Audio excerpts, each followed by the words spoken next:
Hello and welcome to Kosovo for this new edition of Europe District. We'll start our program in Mitrovica, a city which symbolizes Kosovo's ethnic divisions.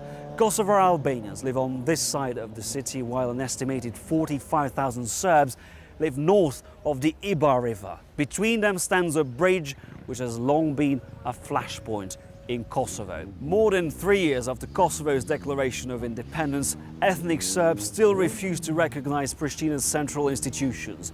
They're largely helped and financed by Serbia, and on September 14th, Serbs dumped piles of gravel on the bridge to block access to northern Kosovo. This followed a decision by Hashim Thaçi, Kosovo's prime minister, to take over control of the last two border crossings with Serbia, which were still beyond his authority. In this program, we'll bring you our latest reports on the recent crisis here in Kosovo. We'll also show you that against all the odds, some people here are trying to rebuild bridges. And last but not least, we'll travel to Pristina, the capital of Kosovo. It's a very chaotic and yet very vibrant city. We'll meet our guide. He'll show us some of our favorite places. But we'll start here in Mitrovica with the latest on the recent crisis which has alarmed the international community. Our reporter, Valérie Labonne, has got more on the story. On the 25th of July in northern Kosovo, on the border with Serbia, the Jerinja crossing went up in flames.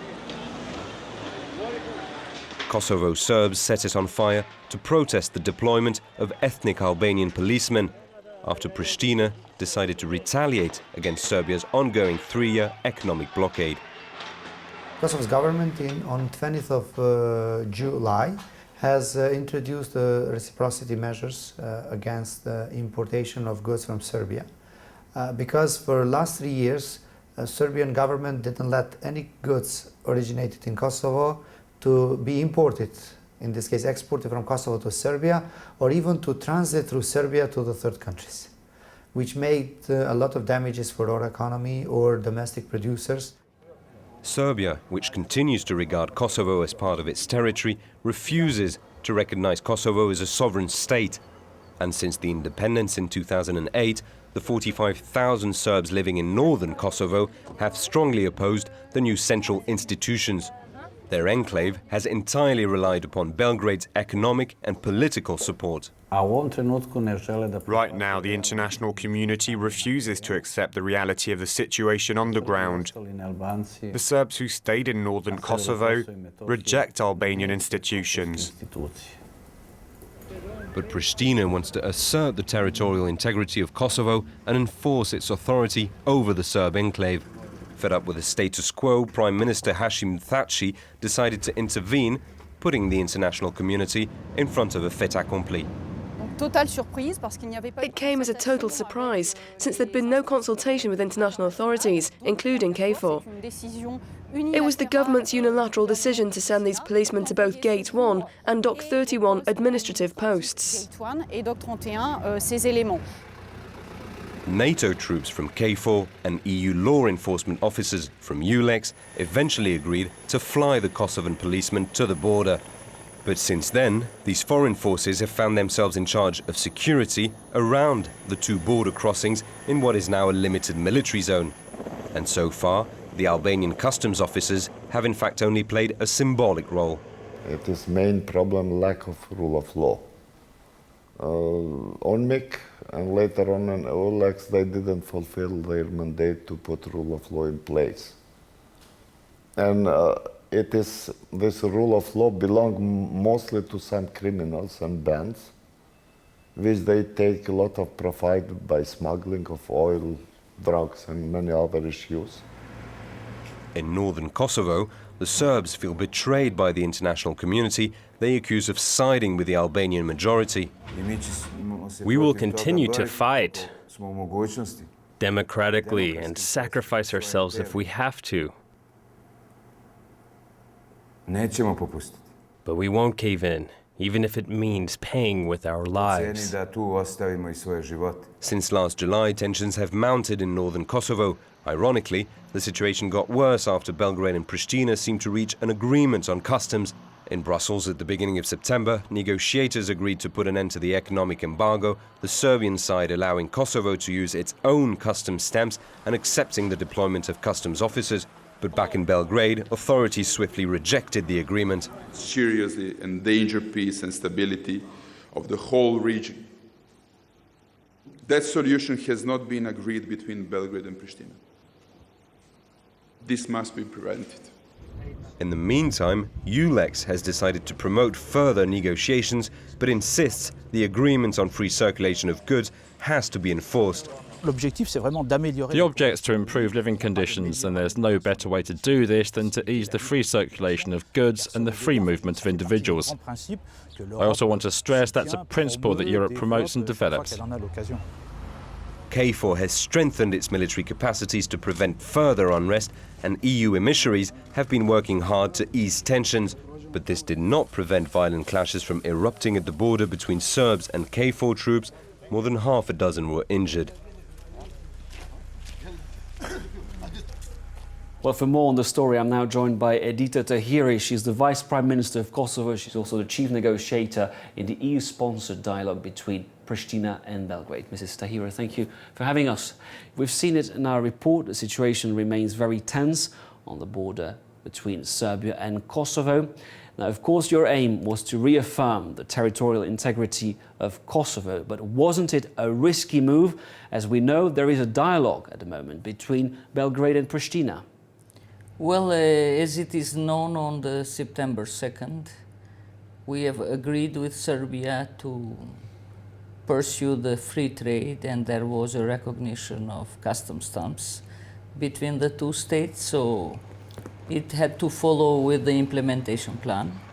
It was necessary also to return the authority over the crossing borders in the north, in the gates 1 and 31, who have been unfortunately facing porosity for a very long time. We consider that it was too much tolerance of Serbia meddling into the Kosovo's internal affairs.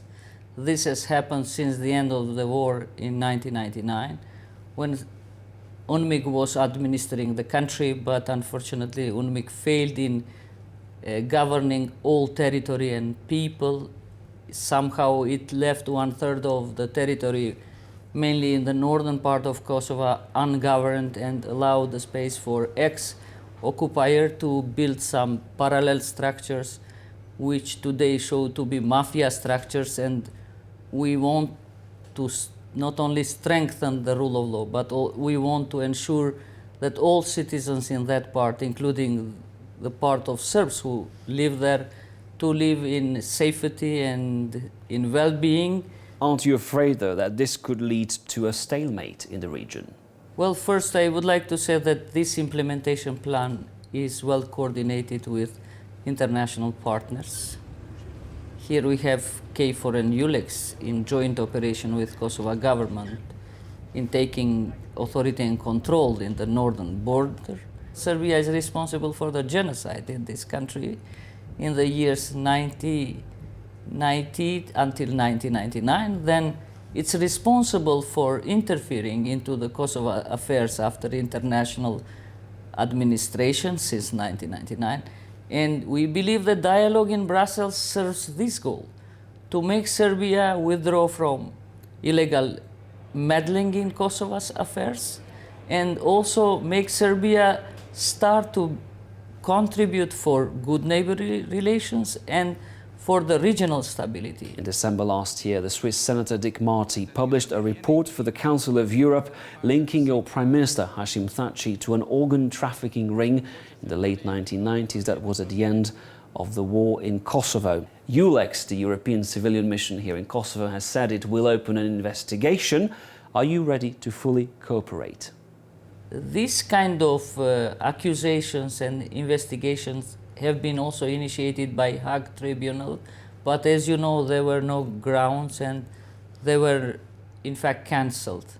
This recycling of accusations by Dick Marty, I think that are politically motivated, but anyway, we as government didn't enter speculation. We just said that we are ready to cooperate with institutional justice institutions, but we want to see professional, fair and grounded reports. Edita Tahiri, thank you very much. Thank you.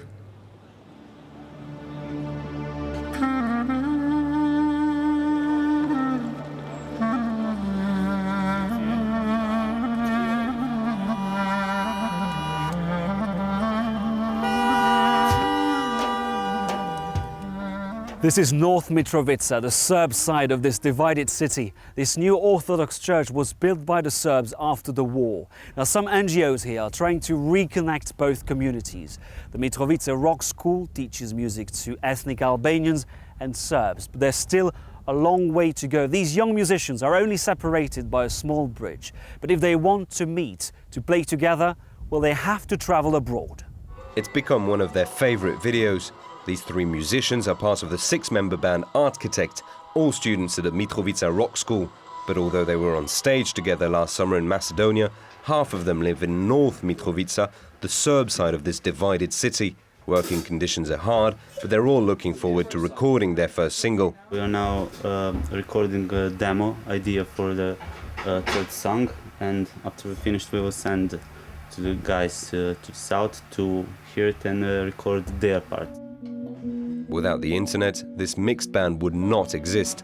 The other three band members are Kosovo Albanians, and they live on the other side of the bridge in the southern part of the city. It's only 100 meters away, and yet it's impossible for them to cross the river. The Dutch NGO Musicians Without Borders tried to convince both communities to build a school together, but the political situation made it impossible. People are just afraid of what will happen if they cross, after they cross. What do people say? Why were you on the other side? You know, are you collaborating, or, you know, Despite them living very close to each other, online social networks are their only means of communicating. Both Serb and Albanian musicians met for the first time a couple of years ago at a summer camp in Skopje in Macedonia. A good opportunity for them to brush prejudice and mental barriers aside. On TV they're like extremists, you know, we're gonna kill you, we're gonna, I don't know. But in the real world it's a very good person. During their stay, they discovered they shared a common passion for music. This helped them take their mind off the tension of daily life in Mitrovica. After crossing the bridge, we met Blurter, who lives on the south bank of the river Ibar. She's the band's lead singer and has just received the demo from her Serb friends. The three best students on each side have been chosen to produce an album. They found music was a universal language they could all speak. The band somehow understands the kind of sound that they're trying to make, and they've agreed upon a sound without even talking about it very much, and they're really making it happen. So it just kind of, it is chemistry, so you just encourage it that they do it. And they're off to a promising start with 3 upbeat pop rock songs in English that should get them to travel abroad. The whole gang is about to fly to the Netherlands, where they are to meet with professional music producers and record a new song. For Leonard, this proves music does help bridge gaps between communities. If you want to see if our friendship is good, you have to hear our music. And our music is really good, in really good harmony and stuff. So that's what makes us good friends and stuff. And they're planning on staying friends for a long time. The Architects are ambitious, they dream of a long and fruitful career. Next March, they'll release the first of what they hope will be a long series of records.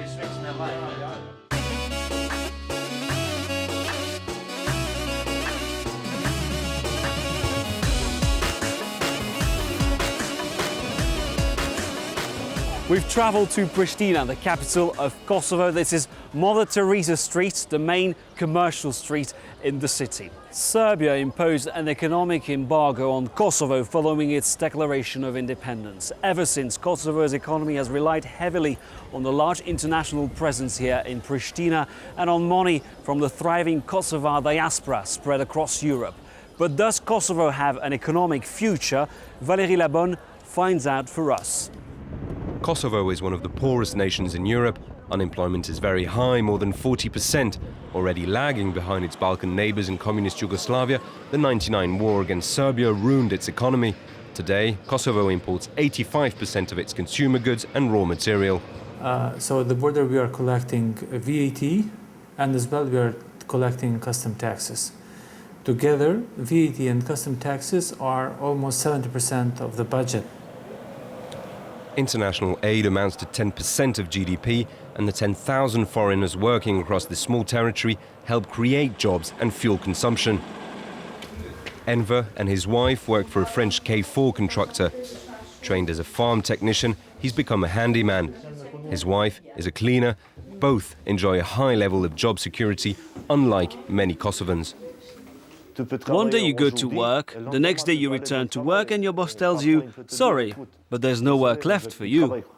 Working the same job at a local business would earn them €200 less, a considerable amount considering the average wage in Kosovo stands at €250. In search of a better life, many have chosen to work abroad. According to some estimates, the money the diaspora sends back to Kosovo totals a third of GDP. Gen's father, an architect, moved to Georgia in order to pay for his son's education. We kind of made the decision together. I mean, if we wanted certain things in life, like education costs a lot. But to stop the brain drain and bolster consumption, authorities recently raised the salaries of the state's 70,000 civil servants. And to upgrade Kosovo's ailing infrastructure, the government turned to foreign investors, although it proved difficult to convince them. There are what we call institutional barriers, basically corruption, informal economy, and unfair competition, which comes as a direct consequence of informality and tax evasion, low level of judiciary, and also access to finance, which is very, very expensive for businesses. Kosovo uses the euro as its currency, but it isn't enough to reassure investors. Only a deep reform of the business sector will have foreign companies see Kosovo as a viable business destination.